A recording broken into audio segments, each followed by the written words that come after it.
It has been a while. Yeah, so today we have a very fun topic.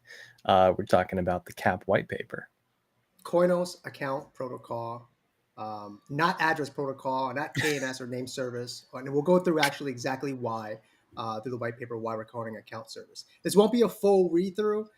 It's mostly a commentary because obviously you guys can read the document yourself. But we wanted to provide you guys our thoughts because we've been working on this, as an idea since January, and it really got put to the ground. I think maybe late summer, and after Burncoin, we really hit it hard and started working on the white paper to get this out to people. Yeah, it's been a year in the making, and the concept is one that we shelved for a while in that year, but the idea came up about a year ago. So we've been working on a lot of things in the meantime with Burncoin, with I don't know what else have we done. It seems like there's been a Honestly, lot, but these couple of months, the last show was actually, I think, the live release of mhm. Koinos back in November. We did a couple interviews too, I think.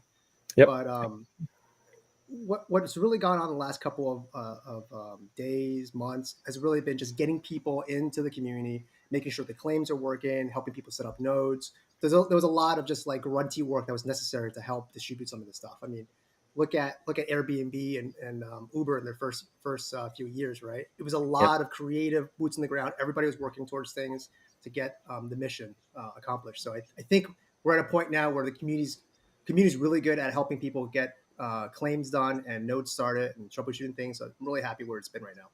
That's right. Yep. So, over the past couple of months, we've put together this white paper and just published it earlier this week. So, today we are going to jump into it. Why don't we do that? If you All have right. any questions, go ahead and drop them in the chat. We're also looking at Discord and Telegram, so feel free to drop us a line there. All right. Let me bring this white paper up the screen. Uh, there we go. All right. So CAP Koinos Account Protocol. Luke, why don't just go straight into it? Why isn't it KNS or Koinos name servers? Why isn't it Koinos address protocol? What's up with the account name? Yeah, so ENS is kind of the gold standard of name services on blockchain. The naming, I'm assuming, is based off of DNS, domain name service, which is where all of your .coms and .ios and all those come from. But ENS has the .eth domain. And there are others. There's unstoppable domains. Lens Protocol has .lens. There's equivalents on Solana, on basically every other blockchain.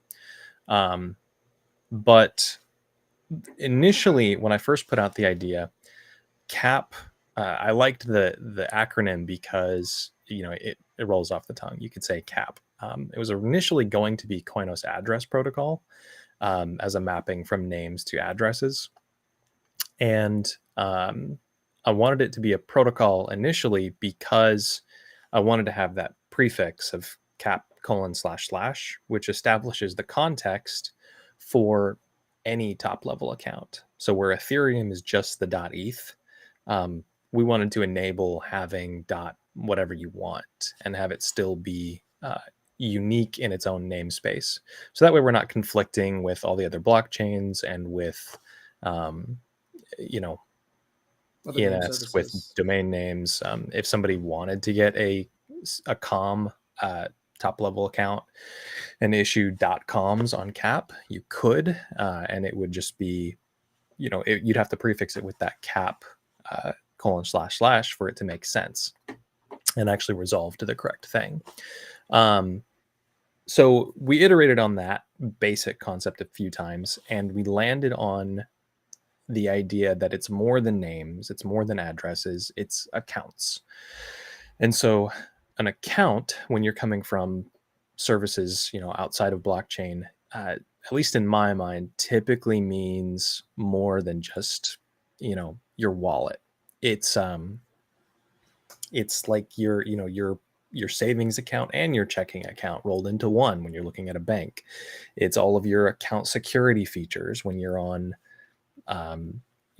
whatever online service you're Application. using. Yeah, Yeah. whatever app. It's all the privacy selections you make on Facebook or other social media. And those are all just features that people take for granted as being part of your account. And on blockchain, there's nothing really for that. Um, and so getting a username is something that everybody is familiar with, and you have to do it to log into your bank even a lot of the time. And Right. so having an account name that's an NFT and then baking in a lot of other account features with that just made a lot of sense and went together well. So that's why we landed on account protocol and not name service or anything else. I think when people look at blockchain in general, when they think about how to access the blockchain, they always think of, hey, let me get an account first. Let me get an account at this service, this application, and they compartmentalize things in accounts, not addresses. And if you had just addresses in blockchain, then you would actually have no features because we're all used to the Ethereum style account, which are known as EOAs or externally owned accounts. These accounts have basically no ability to accept smart contracts. They don't have the ability to be customized. You can't even select the name. You can't select the password. And there are some abstractions like MetaMask that allow you to have some type of password to unlock the private key. But there are no real account structures. And when we looked at the benefits of building a name service on Koinos, we suddenly found that there were so many benefits to the way Koinos uh, allows wallets to upload smart contracts. And so, in that sense, we realized that you can do a lot with a Koinos address, and to the point where you can create whole accounts with customizable features, with things that work for the person. And it's something that's extensible to multiple applications. So I think the account protocol really puts a good description to what we're trying to provide. And when CAP finally launches, I think you guys will all be pleasantly surprised at how many more features you have in terms of controlling your addresses and how you interact interface with apps. Yeah. And to be clear, we're going to launch this in phases. So initially, it's going to be limited to just the name service, and then we'll add more features as we go. That way, we can get this in front of everybody and start getting feedback and iterating from there. We're not holding Yeah, up the launch. I think actually this is a pretty good important thing to mention. We're early in this video right now, so people watching get this piece of information real quick. But it's really difficult to launch something off the bat and expect it to be perfect in the first go. So you have to launch in a modular fashion, in evolutions, and then so that you can take what you build, get some feedback, evolve it, and actually bring the product to its original intent, which is what this white paper is. So when you guys see us launch it, we're going to launch in phases, and we're going to evolve it, and then we're going to take that slowly, step by step, to what the white papers described in describing as an account protocol. So let's dig into the paper. So you're Let's going to do it. find here page one. It's Koinos Account Protocol. Um, our color scheme here, I hope people really enjoy, because actually we worked along with Carlos Mhm. to get this image. So thank you from the Koinos community. He's actually done a lot of artwork for a bunch of people throughout the ecosystem. But here's the first page, and then when you go to page two, we have a nice little contents here, short page. What we did first was kind of go in route. We really wanted people to understand why we're taking the approach we're taking. And it's largely because Koinos, brand new blockchain, it has new principles that just haven't been used in existing systems. Zero fees, for example. I mean, what other blockchain really truly has zero fees? That's native to the core structure of the blockchain. And so, um, Luke, do you want to go through anything specific in this particular background page here? I mean, it speaks for itself. I hope it's not too heady for anybody who's looking at this and reading it. But kind of the core of this is that we wanted to lean into um, the aspect of digital ownership that you get with blockchain, and haven't really seen online anywhere else before, unless you're running your own server. But that's a different situation. Very small people Um, do that. right. Uh, and then how blockchain improves on that, but comes with big problems in terms of onboarding people. Um, so, in our opinion, blockchain and its accessibility is really capped in terms of being able to bring people on because of the need to buy tokens initially. And Koinos is designed in a way that removes this need through the concept of mana and mana delegation. So we can share the mana that lives in our coin with other people without it ever leaving our wallet. And so Koinos Account Protocol is really leaning into the lack of accessibility on blockchain onboarding, and the goal is to become the new entry point for blockchain for new people. So if you want to use a dApp, the easiest way to get started is just to get a username, basically, and that comes with free mana, that comes with abstractions for your account so you can control your security, privacy, all that stuff. uh, and without having to code anything, without needing to be technical, run your own server or anything like that. Yeah, if you're new to blockchain, and we've talked about this on many of these shows before, if you're new to blockchain, your first step is probably trying to figure out how to convert your fiat currency into a token, just so that you can, fuel a smart contract. Through that process, it actually might take you several days. I think now, if it's a certain amount, you can go through like Uniswap and go straight from credit card to buying some tokens. But you still have to understand. You still don't want to have a concept of accounts. It's an address. There's no username. um, the concept of private key is, it may not even be present to you at the time because you're using MetaMask or Trust Wallet or anything like that. But with CAP, it's a native construct built on the blockchain. You don't have to go through MoonPay like Uniswap. You don't have to go through Exchange. You don't have to understand any of these concepts. You just get an account and you can begin experiencing blockchain. And I think Right. that's a really, really dramatic change in how the landscape of users, not really landscape, but how users interact with blockchain on step one. Right. Absolutely. So one thing actually I want to point out here is that there in the background in the second paragraph, I wanted to point out that people think they own digital items. Before you go into blockchain, you realize that you buy an audiobook on Amazon, you buy some music, whatever, right? You really don't owe anything. People can shut those things off from you in 2 seconds. And so I think blockchain allows this new paradigm to actually truly own digital items, which might draw people in who are not believers of a blockchain to blockchain, because you can actually verifiably own things. So I think it's an important detail. Page two, or really page four. Let's go to that. Introduction.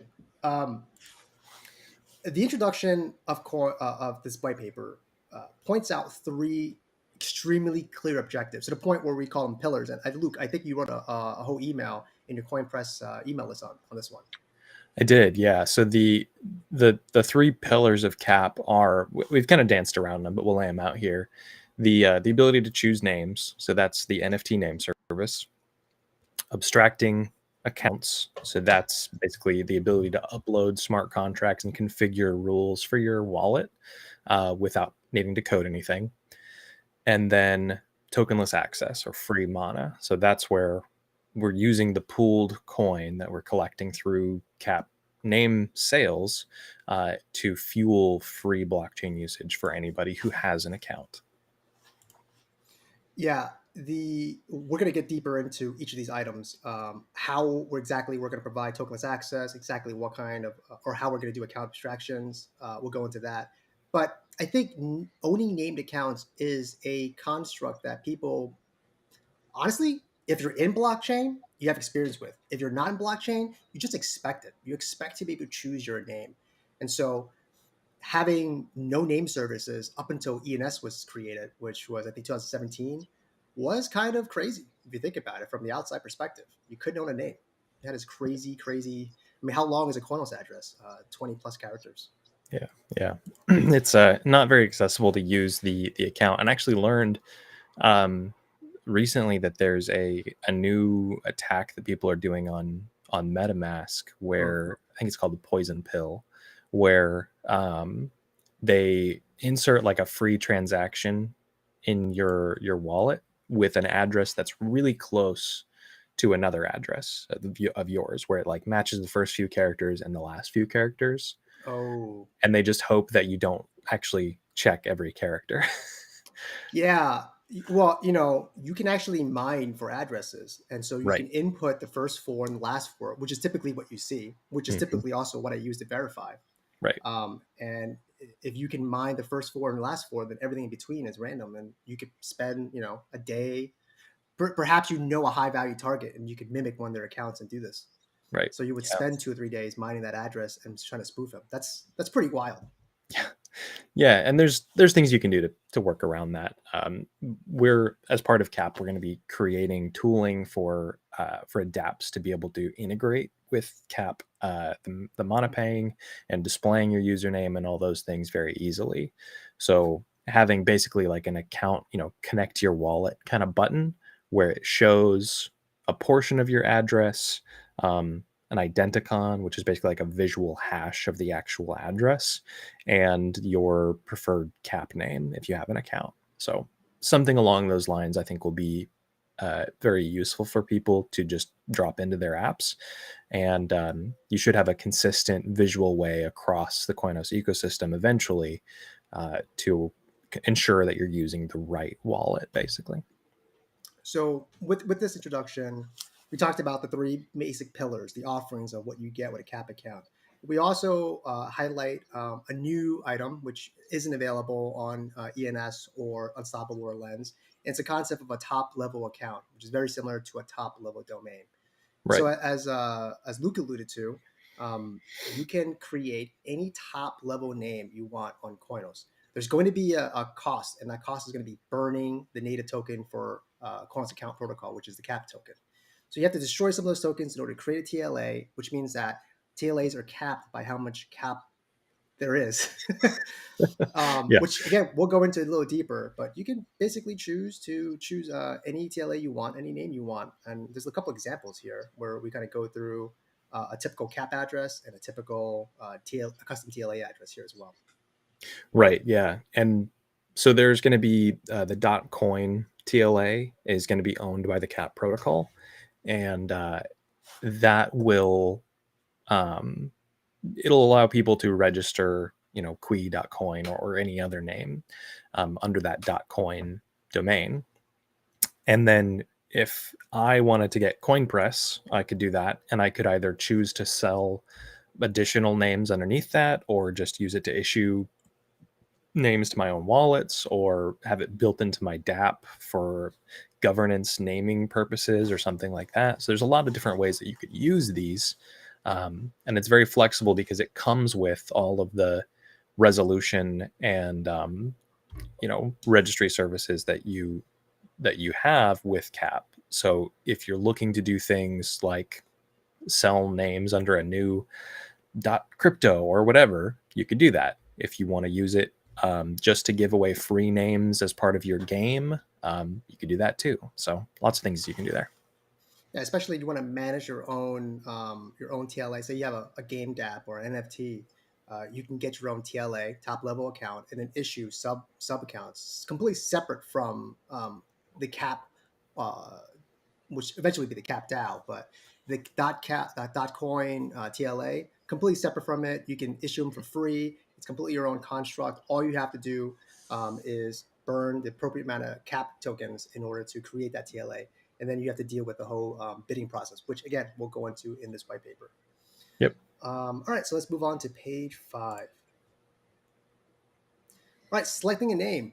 Um, Selecting a name should be something that I think most people on the internet are already familiar with. Whether you want to choose your personal name, most times you see a first initial and then a whole last name, or you have the full name spelled out, or you have a phrase like for me, for example, I call myself Moto Engineer, but I also go by my real name. So you can choose anything you really want, but there are limitations in terms of words based on characters. I mean, after all, we're dealing with the language, and there's only so many words we can choose from. So, Luke, why don't you go through exactly the structure of a free and a premium name? Yeah. So the premium level is anything 10 characters or less. So if I want to get Luke.coin, that's going to come with a fee. If I'm going to get Luke Willis.coin, that'll still come with a fee. But if I want to get Luke M. Willis, my middle initial, and move up into that 11 plus character range, now that's completely free. So I can get any account I want for free. And that'll still come with free mana. That'll still come with account abstractions. It's just a free entry point for people to start using blockchain. And the premium names will be fully, you know, they're they're premium because we want to incentivize availability of names for people who are willing to pay for them. So you look at ENS and everything is $5 a month plus gas, right? Or, sorry, $5 a year plus gas, until you get into the 4-character and 3-character range. And so with CAP, we're going to do similar, but we're going to have a free tier, and we're going to have more tiers in the 1 to 10 character range. Yeah, there's only so many coherent words that people want and to represent themselves with, right? And in that smaller range, that sub 10 range, the exclusivity is something that people would pay for.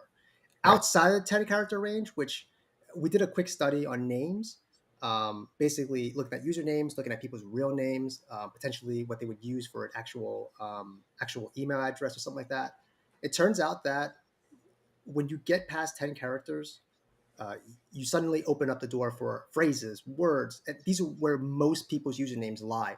And so for people who want exclusivity, they want ultimate representation, they want to own everything about a certain name, those are the people who would be likely to buy something like X.coin or maybe pets.coin or um, any exchange.coin, something very, very coherent. It's very exclusive. And I think most people, they'll buy it if they want to, but we want to give everybody a free option, which currently I believe there are no free options anywhere. Not on ENS, not on Lens, not on Unstoppable Domain. So CAP is there for you. Yep. I do want to point out one cool example here, though. You ran through your name, Luke M. Willis. For people like me, my name is too short. It's like 6 letters. So either I'm forced to pay or you do what you do on email, right? When you find someone who has the same name, you add your year of birth or you add Mm. some phrase to it. But I want to point out example number 4 here. So OG Rex, which is a exclusive NFT collection that was released just last week. Someone like OG Rex can buy the top level account .OG Rex, and then they can issue second level accounts on top of their top level account. So they can create number 212.ogrex or most rare.ogrex and assign those to the actual NFT that they created. And thereby, as a buyer or observer on the future NFT marketplace called Collection, I can just simply look at the address and know that this is the authentic one instead of having to verify the smart contract in which it originated from. All right, so let's go to page 6. CAP account types. So this page is a further breakdown of the difference between free and premium accounts. The one thing that I think is most relevant here is the fact that premium accounts, you have to pay a registration fee to create it, to obtain it, but you also have to pay a renewal fee in order to keep it in perpetuality. But if you don't pay that renewal fee, within 60 days, the CAP protocol would take back that name so that someone else can acquire it. And that's because words are limited. And if you don't use a word, then someone else might find it more useful and they should have it too. Right. What else we got here? All right, So yeah, I think the distinction between free and premium is pretty. Hopefully, it's pretty understandable. The free accounts are free. You don't ever have to pay. They're yours forever. There's no renewal fee. The premium accounts, yes, there's an annual recurring fee. You can prepay for a number of years if you don't want to think about it.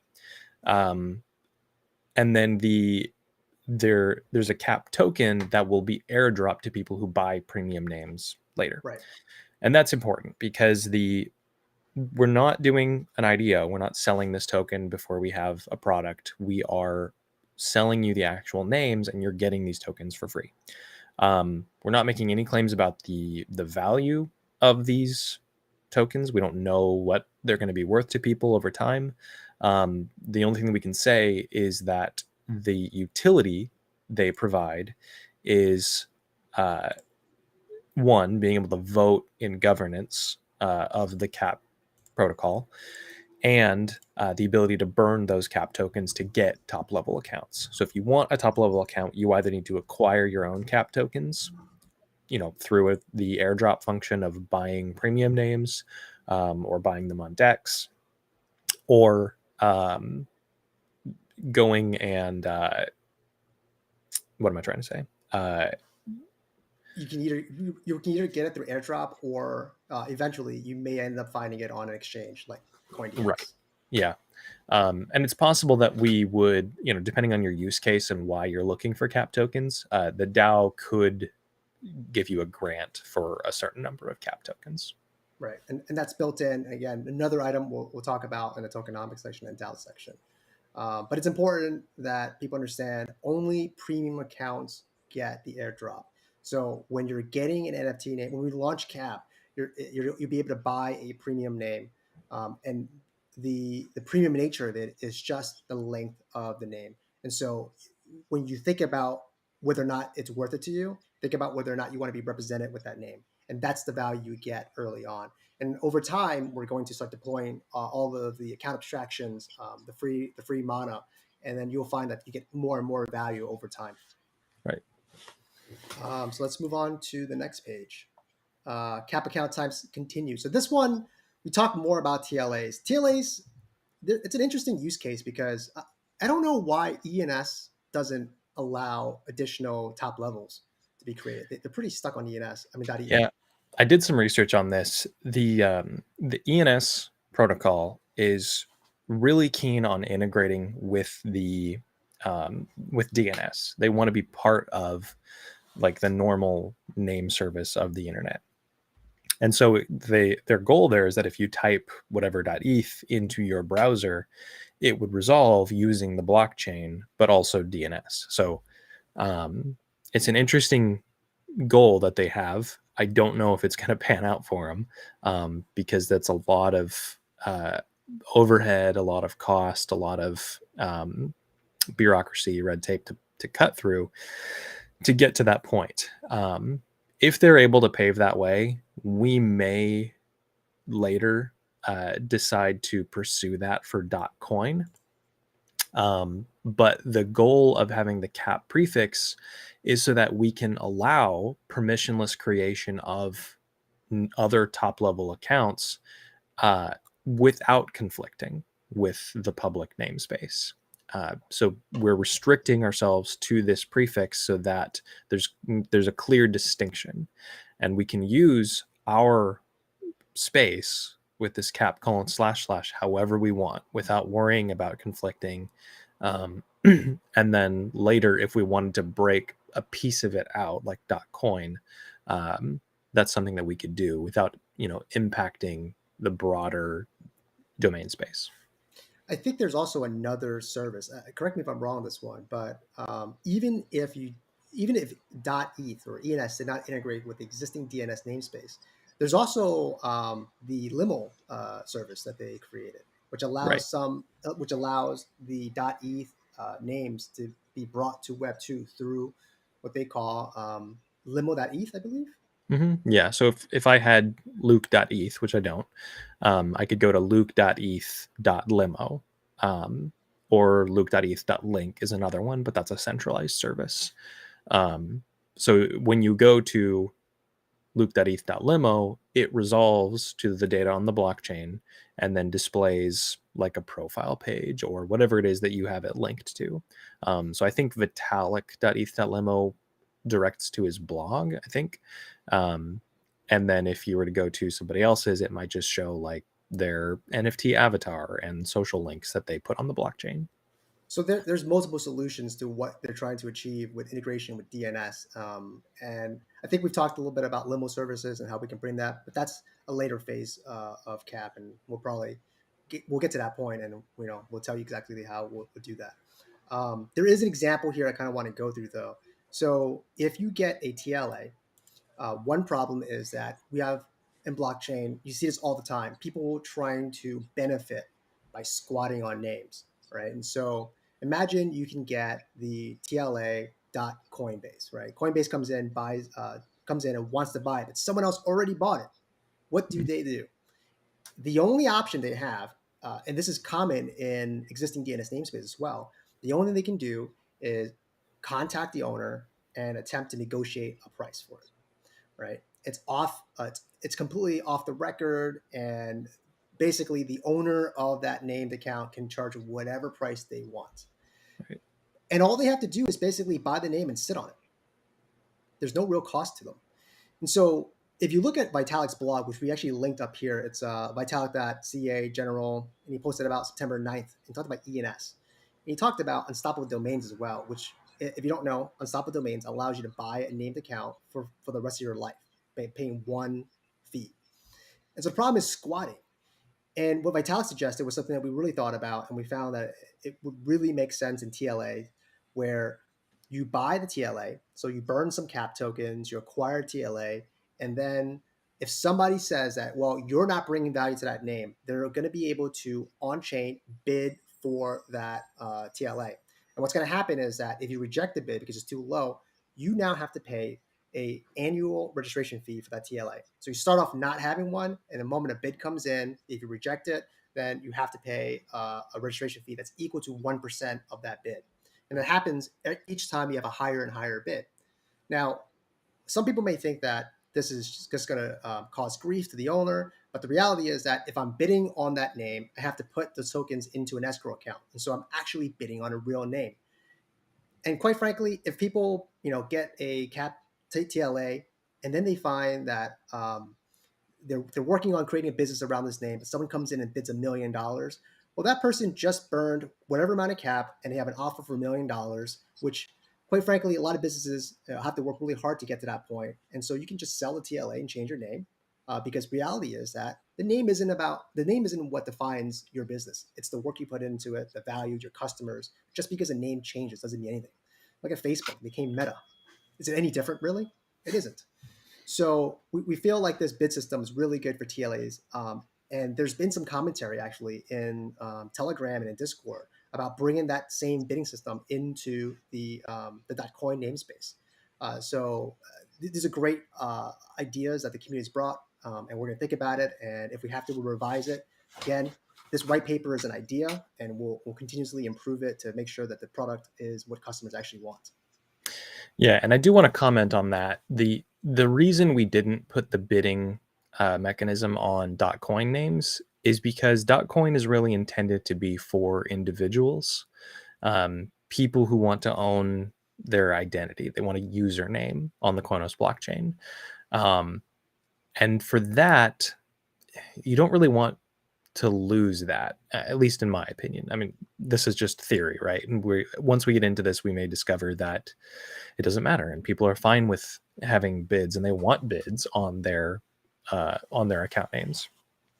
But the assumption that we're making is that once you own Luke.coin, you want that to be your identity, and so losing your personal identity is a lot harder than losing your business address, basically, right? Because it's really just a human readable address.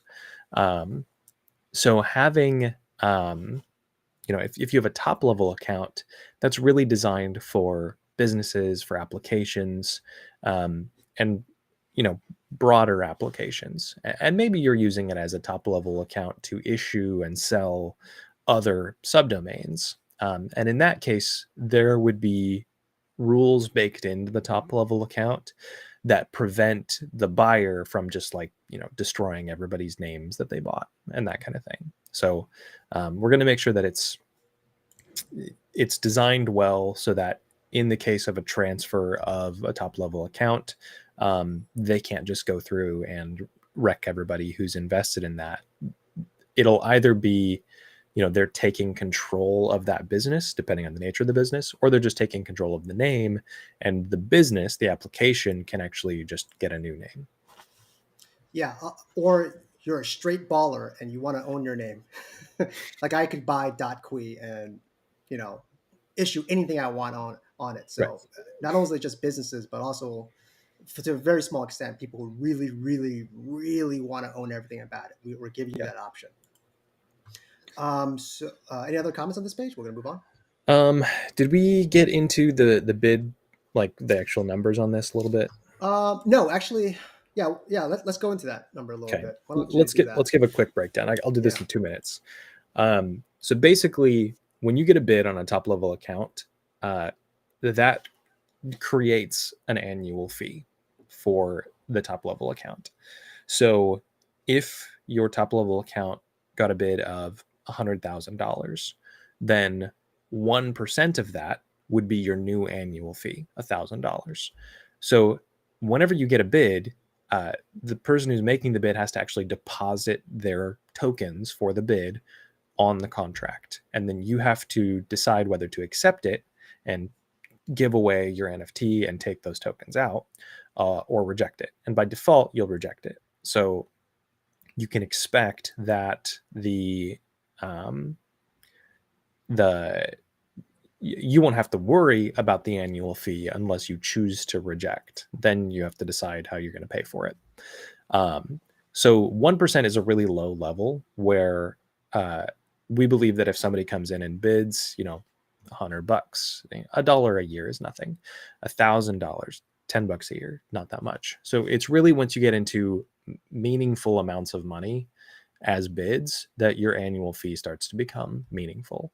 So the value that's baked into the name that you've chosen, now you need to decide whether you're in it for the long haul or you're willing to sell it for that amount now.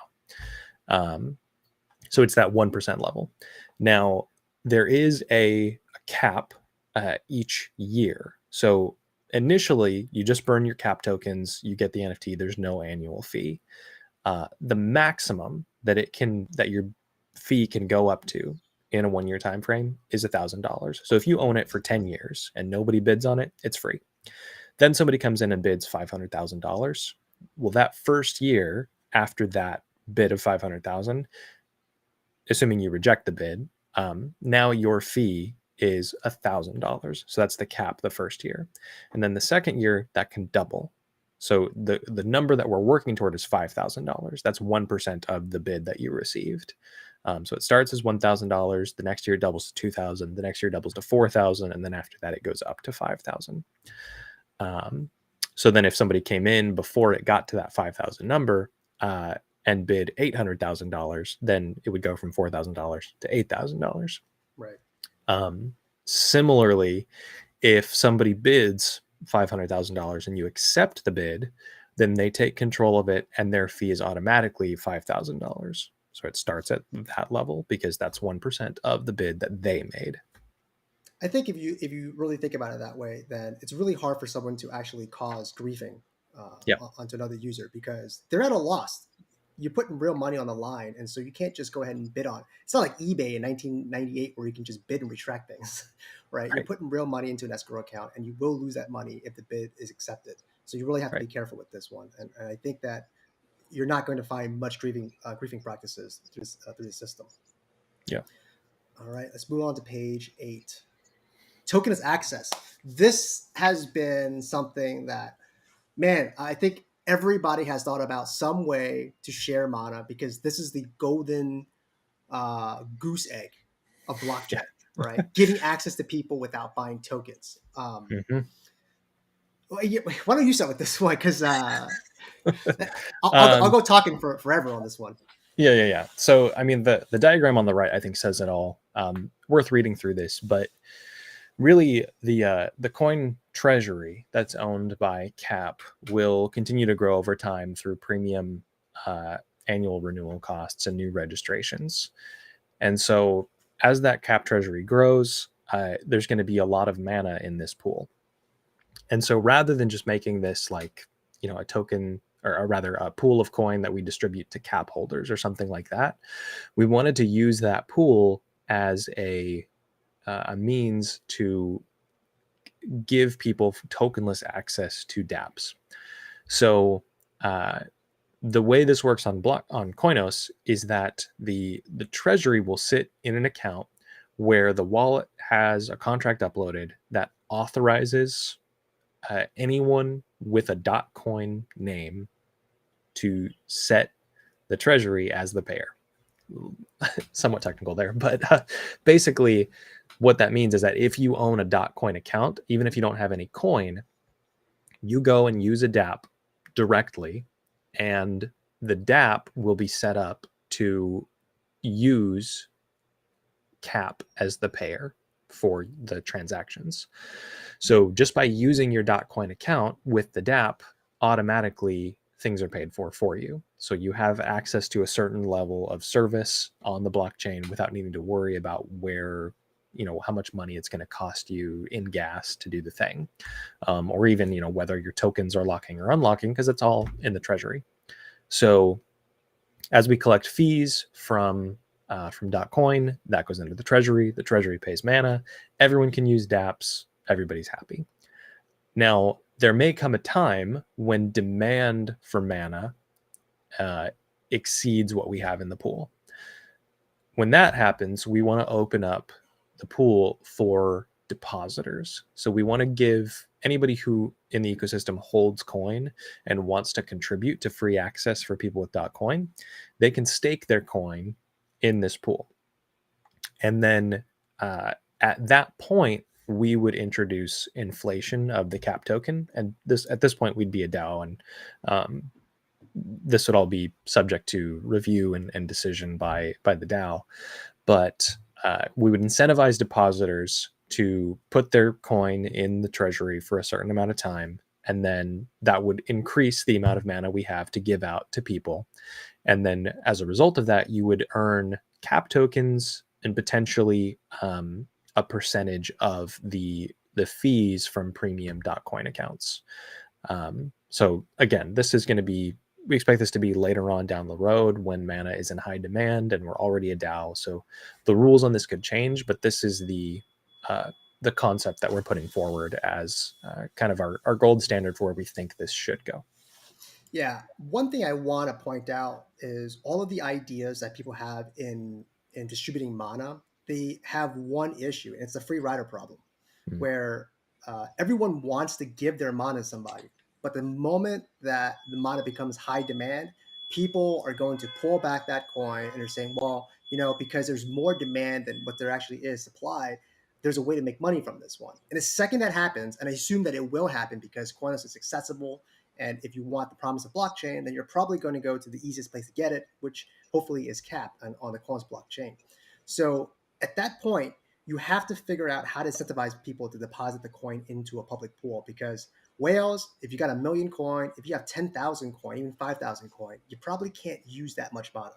And you're probably going to initially want to give it away to help generate value for the ecosystem. But at some point, you're going to want to monetize it because there's just more demand. And so at that point is when the Treasury's coin pool, the inflation of KAP tokens could be used to incentivize people to deposit more mana.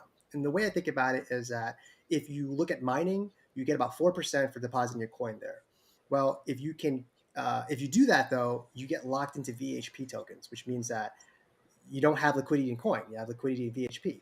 You may want to dump it into some DeFi protocol, which will get much higher numbers. But overall, in KAP, you get in the KAP treasury pool, you will get some coin and some KAP. What ratios we're not quite sure yet. We'll monitor that, but you will be incentivized to deposit coin, and incentivization is powered by the human need to be able to have names. We find that to be a very, very strong motivating factors to collect fees in order to help distribute mana. And so that's the basic principle of it all. Obviously, in the beginning, no one's going to pay to get mana. They just buy coin. It's pretty cheap right now. A little plug in here. If you want to buy coin, do not buy the ERC20 token on Uniswap. That's completely gone now. The only place to get it is mexc.com. It's a centralized exchange where you can get coin, mainnet coin, and then move it onto your personal custodial wallets like MKW, My Coin Wallet, or Condor. Good plug. But that's how we plan on doing tokenless access. Any questions? Feel free to dump it in the chat. We'll answer at the end of this video. I'm sure this item is going to be a hot topic for people to talk about. Yeah, I think it's important that the way this works is through a pool, where there's been a lot of talk about letting people keep their coin in their wallets and connect with the users so that it can be like this decentralized market. That could work, and I think that there's a good case to build that. But for this is really the simplest way to get mana to people, where you don't have to make an additional hop to find somebody to be the payer for you, right? So in terms of offering a simple experience, this makes the most sense to us. If another approach is built and it offers a comparable UX, there's an opportunity to potentially use that as part of CAP. And so we're leaving this open, but at the moment, we believe that a pool of coin with depositors is the simplest way to offer free access to anyone. Yeah, and I also don't want people to think that CAP is the only solution to any of this stuff. It's going to be a combination of private pools. It's going to be a combination of dApps supplying it, CAP supplying it. So together, the entire ecosystem will find ways to fill in all the little gaps. But CAP is going to be, to me at least, some other people might think differently, but it's a very infrastructure level. It's the broadest, most easiest way to access it. And Right. so I expect it to cover the widest range, but there will be some areas where other people have to fill in. Right.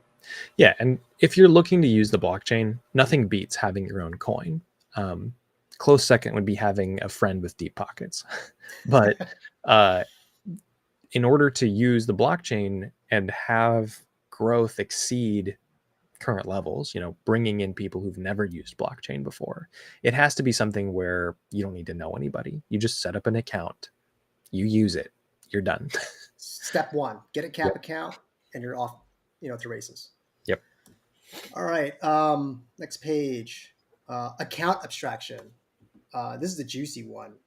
Yeah. The concept of account abstraction was developed simply for the very fact that on Ethereum, which is kind of like the king of all general purpose blockchains, the fact that on Ethereum you cannot upload a smart contract to a wallet. A wallet is just a place to store tokens, to store private keys, that acts as tokens on the blockchain, and to sign messages. Outside of that, if you wanted some type of abstraction where, let's say you want to schedule a payment, if you want to automate something, you simply can't do that. And so the idea of account abstraction came from Ethereum. Account abstraction on Koinos, we're going to use the same phrase here, but account abstraction on Koinos is a given. It's Mhm. there for you. You can upload smart contracts directly to wallets, which means that you can program your wallet to make a smart wallet, which has a lot of benefits and features for people, Right. especially new users. Yeah, there's a lot of opportunity here. The approach that we have is much simpler than it would have been on Ethereum, because the accounts where we're uploading these smart contracts, you can use Condor, you can use my Koinos wallet, you can use any other wallet that comes down the line, because it is just a wallet. So the features that you're baking into your wallet are going to be smart contract based. And the way we're going to do this is having a um, a base logic system, smart contract, that lives inside of the CAP DAO. And when you upload an account abstraction, it's going to be a very thin, very minimal contract that really just lets you set rules. So you'll do this like initialize um, account features kind of button. You'll have to sign a transaction, and it'll upload this light smart contract to your wallet, and then you'll need to set what rules you want. So there'll be different features and different ways that you can set it up. Different things we've talked about are social account recovery, where you could set a couple friends or even the CAP corporation to be a recovery partner, so that if you ever lost access to your private keys, um, your recovery partners could uh, sign a transaction that says, we verified offline that this person lost their keys and this is them making this request. So we want to transfer all the assets in this wallet to this other wallet that they've set up now.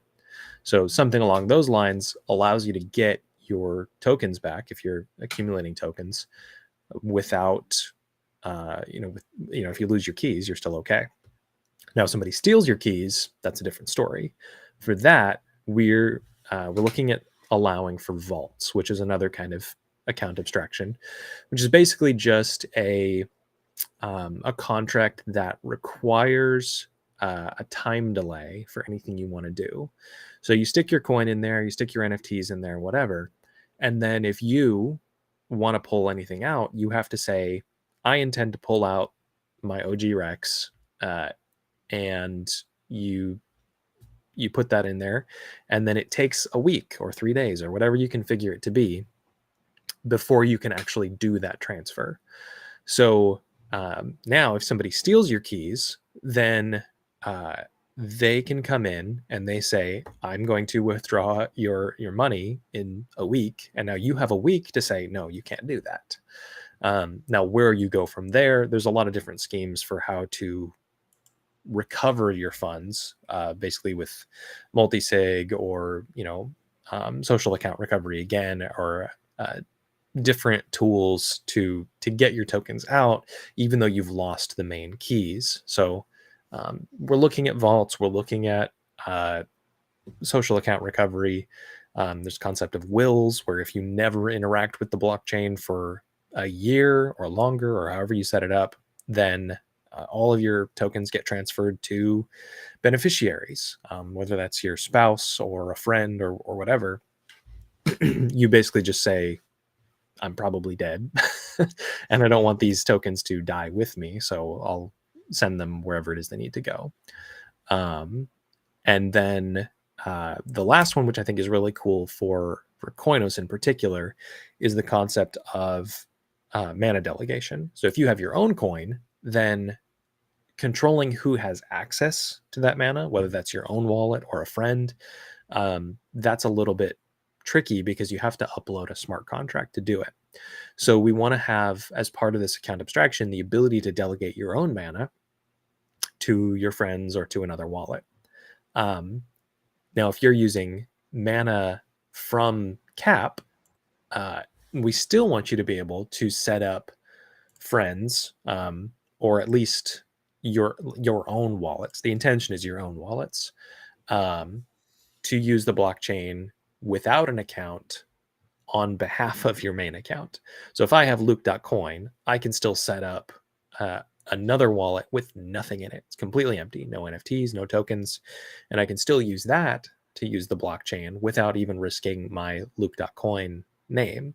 So now I can connect this completely empty wallet to a dApp that I've never heard of before and I don't trust, and I can use the dApp without risking any of my assets. Which is a major problem currently with new users on MetaMask. I mean, the number of new users that come in during or right after a bull run, it's a tremendous number of people. And what they don't realize is that when you connect to a dApp that promises the moon, which you shouldn't believe, obviously, but people still do, they end up connecting to it. And by connecting to it, they simply allow that dApp to drain all the funds out. Right. Can't steal something if it's not there, right? And that's the entire idea behind sharing mana from one account to another account that has no tokens in it. We call it a risk-free account, or there's several names that possibly make sense. But the idea is that you don't have to be scared of doing anything on the blockchain. You can go out there and discover things and experience the world of decentralized access without any fear of losing tokens. Because obviously, current constructs require you to have tokens in those wallets. And unless you're okay with dealing with multiple accounts on MetaMask and potentially losing tokens, then you may want to use Koinos for risk-free accounts. And I think that's going to be another very powerful construct that Koinos has allowed us to have. Yeah. Importantly, I'm going to say all of those features are not important until you are actually using the blockchain regularly. You have some tokens, you have NFTs you've earned from a game or something. Now you care, right?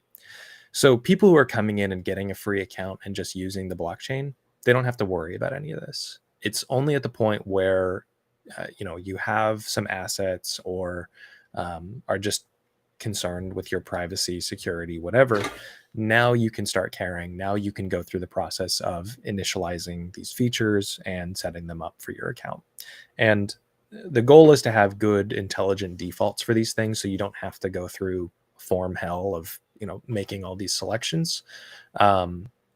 But it's going to be configurable, so you can set up your own rules and we'll look at adding more features over time, but this is a feature set that we think is very important for supporting people who want to use the blockchain and aren't as technical, so don't want to code up their own contracts for these things. which is pretty much everyone.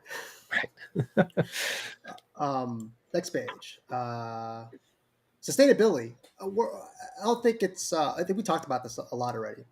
Hmm. Free accounts. There's a little table right here on the lower right hand side with possible combinations using Latin words and Arabic numbers here. But if you look at it from the perspective of how many accounts you can generate once you go to the free realm, it's pretty much unlimited. Right. There's more names available than there are people on Earth, Right. and grains of sand on this planet. And so that's not something that we worry about as far as sustainability goes. But when No. it comes to the 10 or less character set, you quickly realize that there are a lot, but there are only so many that are coherent, right? Right. Especially when you start smashing dictionaries together. On the English dictionary, yeah, there may be here, like, say, 5 letters, 658,008 possible combinations, but how many actual coherent 5 letter words are there? You may bring this into different languages, and all of a sudden you realize that you can never really hit that number, which is why we require a annual renewal fee in order to keep some of these names. And if you don't pay it, the CAP smart contract has the ability to take those names back into its own namespace so that other people can access it. And in That's the right. top section here, there's a quick little diagram.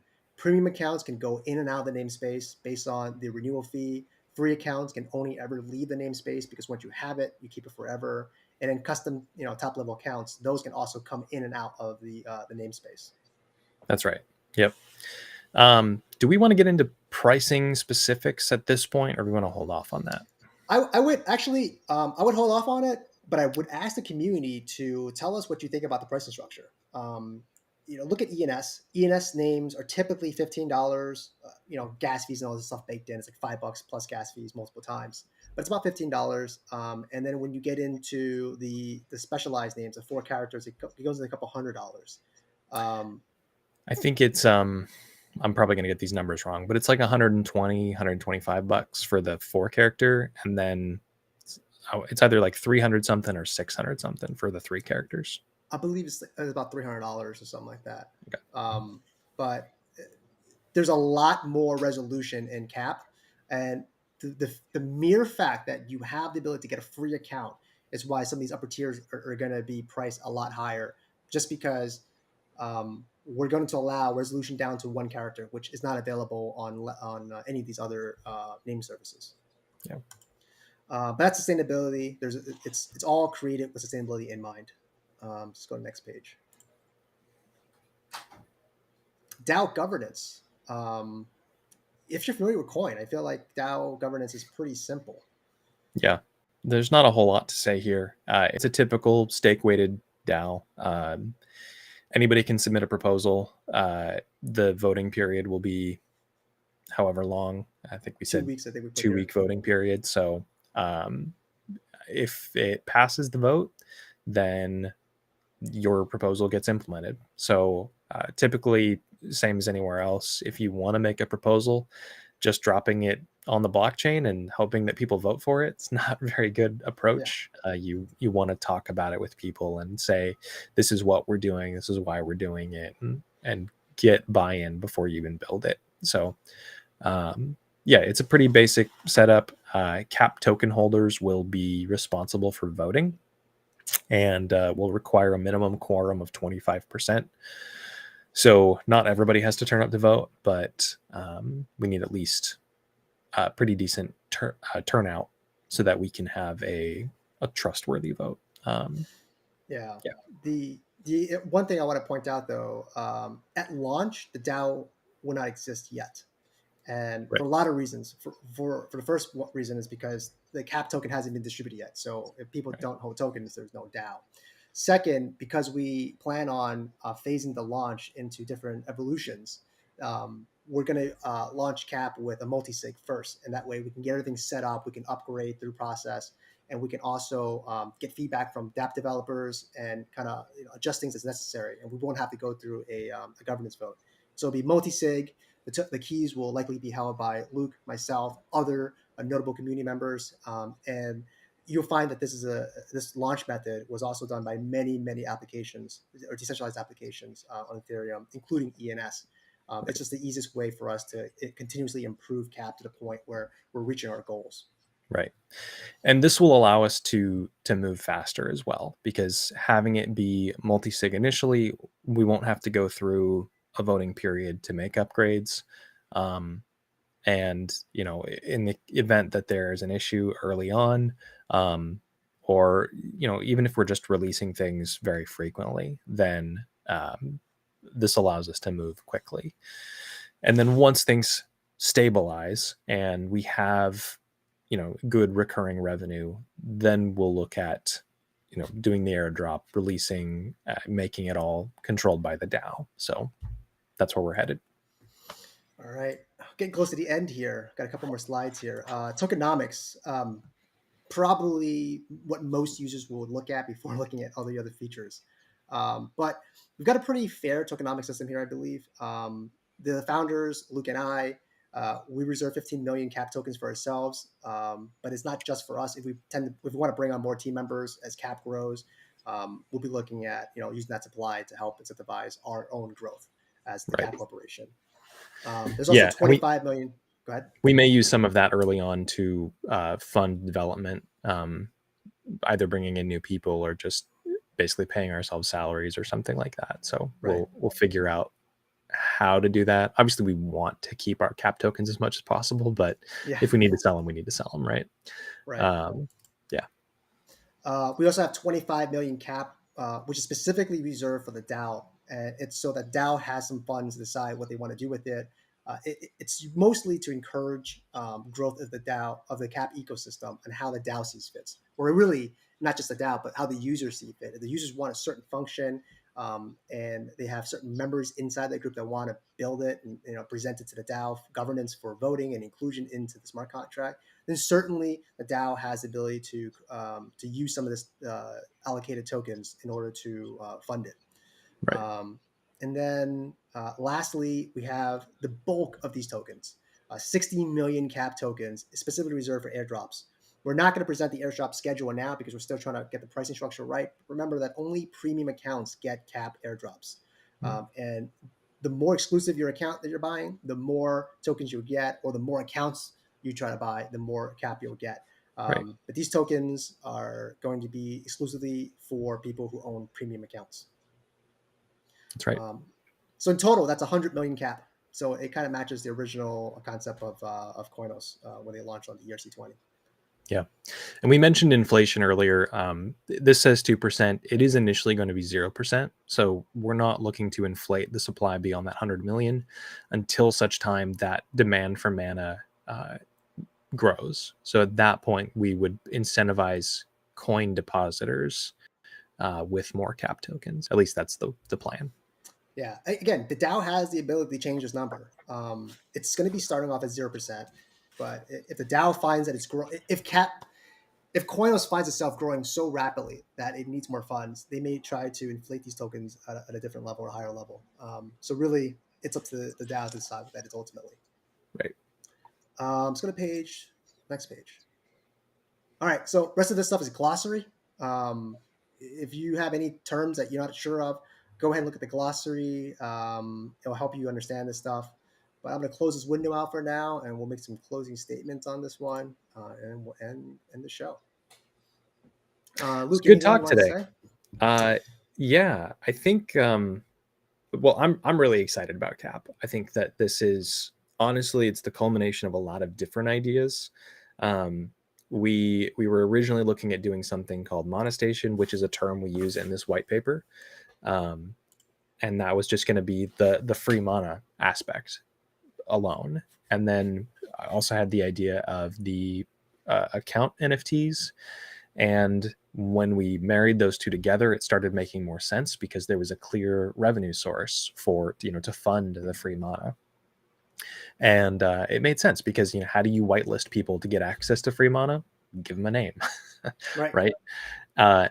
And then the idea of account abstraction and weaving that in as well, that was a later addition, but it made a ton of sense. It was, I don't remember when it was, sometime in December probably, when we were looking at the name, which was still Koinos Address Protocol, and we said, what if it was account? What would that mean? What would change? And so we dug into that more and landed on account abstraction and said, oh, actually, those are great features that we'd initially thought would just be part of wallets, but doing it in a separate interface where you configure your account and then can use any wallet, that's pretty compelling.